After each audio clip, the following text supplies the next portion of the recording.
مساء الخير. وصفتنا اليوم طريقة عمل سلطة روسية. طبعا اليوم حبيت أجهز من المطبخ الروسي سلطة سهلة وبسيطة وسريعة التحضير.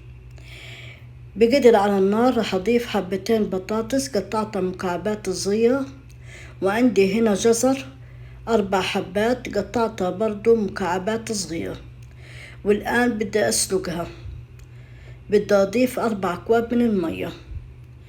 بتركه على النار لمدة 10 دقايق. بعد ما اتركه على النار بصفيها عند الاستواء.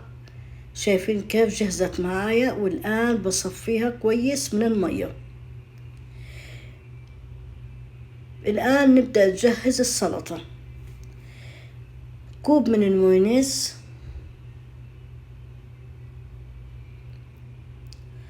كوب حليب سائل،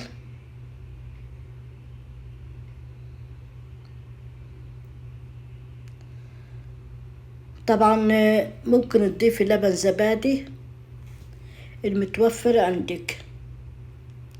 بحرك المكونات كلها مع بعض. الآن بضيف مخلل الخيار، طبعا أنا جهزته وقطعته قطع صغيرة. وبضيف البطاطس المسلوقة والجزر. وعندي هنا علبة بازاليا جاهزة أضفتها. ملعقة ملح صغيرة مع ملعقة فلفل أسود صغيرة.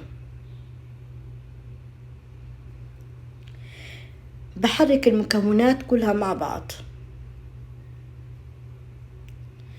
طبعا هذه السلطة بنجهزها وبنحطها بالثلاجة لمدة 10 دقايق لأنه هي بتتقدم باردة. شايفين كيف جهزت معانا؟ الآن بحطها بصحن التقديم وبزينها بالسماق. ما شاء الله الوصفة نار وشرار، وراح تعجبكم، وسلطة صحية ومفيدة، وراح تجربوها. إذا عجبكم المقطع لا تنسوا اللايك والاشتراك بالقناة.